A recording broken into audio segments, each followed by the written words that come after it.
नमस्कार, आपल्या हिरकणी चॅनलमध्ये आपल्या सर्वांचं स्वागत आहे.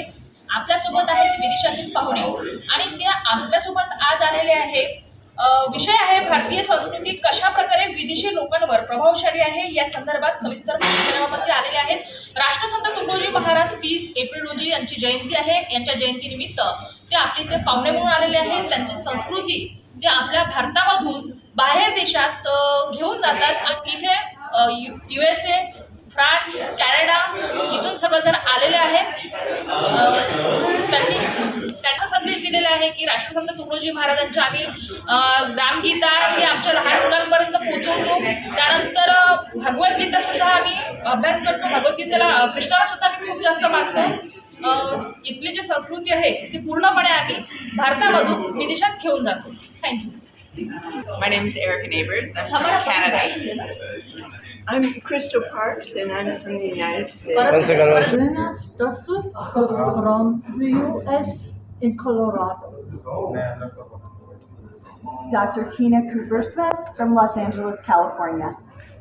Dame Nicole Brandon, Los Angeles, California, the United States, and also Croatia. I'm Crystal Parks, and I live in Colorado, the United States. My name is Erica Neighbors. I'm from British Columbia, Canada. My name is Crystal Parks, and I am exceedingly happy to be here. I was brought here because of my... Sergio. I was originally born in Italy, but raised in Spain, so I'm linked to both countries. And it's actually my third time in India, and I love coming every time because every single time that I come, I learn something new. And I love taking that learning and bringing it back to my countries because I think it's a great way to build bridges to make the village bigger, right? And it's building bridges to unite humanity across the world. Hi, I'm Dr. Tina Cooper Smith. I'm a fertility doctor gynecologist back in Los Angeles, California. And this is my first time in India, and I'm super, super excited. Meditation is what brought me back to life. I was an overachiever, perfectionist, workaholic, taking care of bodies all day long, and really focusing on disease. And then I got sick from myself separating from my soul, and meditation really helped me find myself again. And now I bring that to my patients, and I changed how I heal patients because you can't heal a body without healing a soul. And they really go together, and we can get sick in our soul and it shows up in our body, but we can also get sick in our body and it might affect our soul, right? You can't separate the two, body and soul comes together. And I think India's known that forever and ever, but we didn't learn that, or I didn't learn that. So I had to learn that through here, and I want to come back here to really learn more because you guys, it's like in your bones to know that, and I have to learn that. And so now I'm learning it, and the goal is to change the way we treat people. You know, the way I see it, there's a sperm and an egg, and then a spark, and that's you. And I don't treat diseases, I treat you. But you are different than me, even though you're the same as me. Right? The soul is what differentiates your body from mine. And so I have to treat body and soul. There's similarities, actually. Okay. My name is Erica Neighbors. I'm a health practitioner in British Columbia, Canada, and I work with emotional psychological trauma primarily.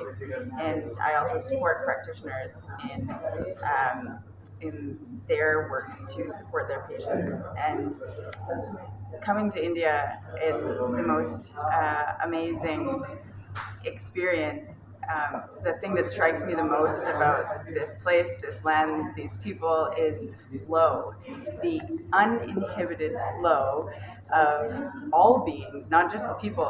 And the best example is out on the street where it feels, or it looks like, not feels, it looks like it's busy and crowded, but everyone is connected enough with each other that they're simply moving through each other. There's no interference. And whereas in Canada, that would be a 100-car pileup in the middle of an intersection if we tried to drive the way you guys drive here. And that's because there's such a level of disconnect. And we've forgotten ourselves and our interconnectedness with each other.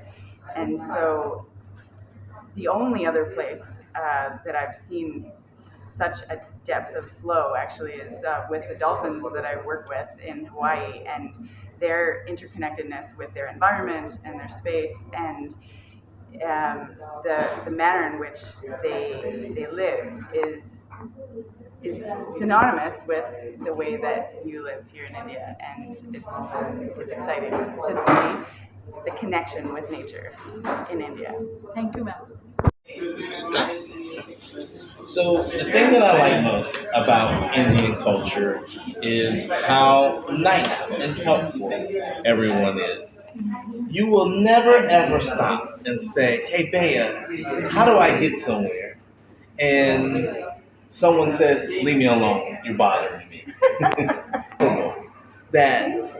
That would happen because the Indian people are so kind, so loving, so authentic and genuine. And that's what I love most about India, is that everyone wants to help someone.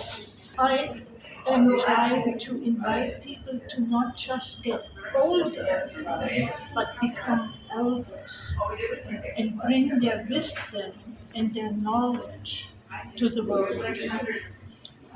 We really need it right now. And I am so touched how much wisdom and kindness and knowledge I am finding here in India.